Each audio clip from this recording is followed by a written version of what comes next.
जितेंद्र राउत जी का सवाल है कि छोटे बच्चों को भूत का जो डर लगता है, वो निकालने के लिए कोई किताब है क्या? या फिर इनका डर निकालने के लिए क्या करना चाहिए? बहुत अच्छा सवाल है। हमारे दिमाग में बचपन से डर बिठाया जाता है। इसी कारण हमारे दिमाग में भूत घुस जाता है। उसके पीछे का कारण क्या है? एक तो हमारी माएँ जो होती है, घर के लोग जो होते हैं, उसी अंधविश्वास में पले बड़े होते हैं। खास कर माँ बच्चे की सुरक्षा के लिए बहुत चिंतित होती है।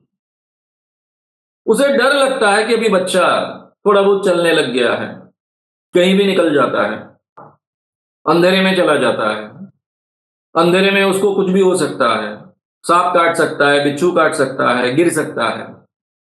इसलिए बच्चे ने अंधेरे में नहीं जाना चाहिए। इसलिए कई माएँ बच्चों के मन में भूतों का डर बिठाती है। "ए, अंधेरे मत जाओ, वहाँ भूत होता है।" अब दुनिया में कहीं भूत नहीं होता है। लेकिन माँ इस बच्चे के दिमाग में जो भूत डाल देती है, वो जिंदगी भर उसके दिमाग में बैठा रहता है।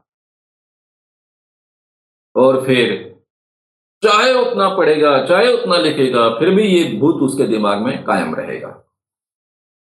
क्योंकि ये मान्यता तो है ही, जो विज्ञान ने कहा वो तो सही है, लेकिन विज्ञान के परे बहुत कुछ चीजें होती है, विज्ञान को कुछ समझता नहीं है, ऐसी कुछ चीजें होती है, और ये भूत प्रेत वगैरह आध्यात्मिक चीजें उसमें से होती है। तो ये लड़का कल जाकर अगर एमएससी भी हो जाए या फिर पीएचडी साइंस में कर ले, तो भी उसके दिमाग में भूत कायम रहेगा और वो भूत को डरता रहेगा।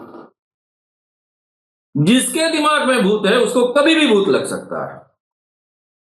जिसके दिमाग में भूत है वो अपने खटिया पर सोया है तब भी भूत लग सकता है।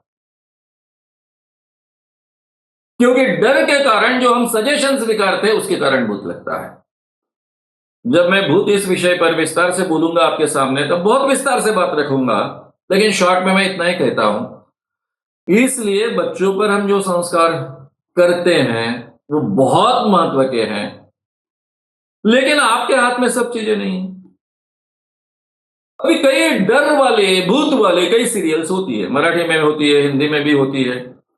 वैसे देखा जाए तो मराठी मीडिया बहुत जागरूक है। ये जो मराठी मीडिया है, खासकर न्यूज मीडिया है, ये अंधविश्वास को कभी बढ़ावा नहीं देता।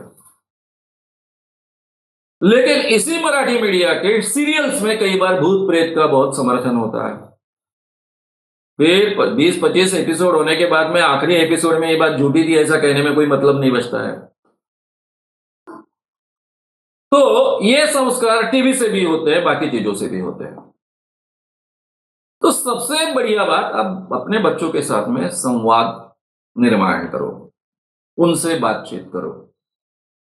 समझो, भूत के बारे में सवाल पूछे तो उसको बहुत अच्छे ढंग से भूत क्यों नहीं होता है, उसके पीछे का कारण क्या होता है, ये सब बहुत अच्छे ढंग से समझाओ। इस विषय पर मेरी किताबें भी है, व्याख्यान भी है, और काफी चीजें आपको YouTube पर मिल जाएंगे मेरे व्याख्यान में। नहीं तो भूत है ऐसा कहने वाले हजारों लाखों वीडियोस आपको मिल जाएंगे, लेकिन इस दुनिया में भूत नहीं है। ये ठीक ढंग से उसको बार बार समझाना, विथ रीजनिंग समझाना, और उसके साथ में इन छोटे बच्चों के दिमाग में ये डालना कि हर बार रीजनिंग के आधार पर हमने ये स्वीकारनी चाहिए। अगर इतने भूत प्रेत होते हैं तो इंसान को रहने के लिए जगह ही नहीं बचती। आज तक तो लाखों लोग मर चुके हैं। या फिर भूत अगर बात सही होती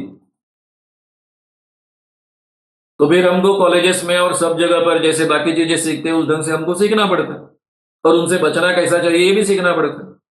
ये केवल कोरा अंधविश्वास है। कानून भूत को नहीं मानता है, अच्छा विज्ञान भूत को नहीं मानता है, और इस दुनिया में भूत नहीं है ऐसा मानकर ही साइकेट्री डिपार्टमेंट का पूरा ज्ञान डेवलप हुआ है।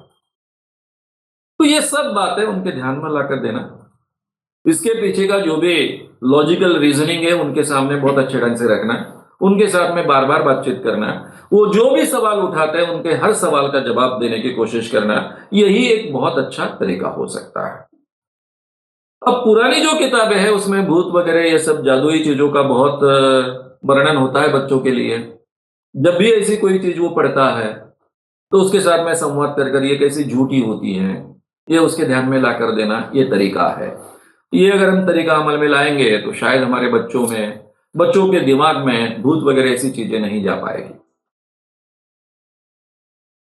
श्याम मानव चैनल को आपका समर्थन देने के लिए चैनल को जरूर सब्सक्राइब करें। चैनल के नोटिफिकेशन पाने के लिए बेल आइकन भी दबाएं।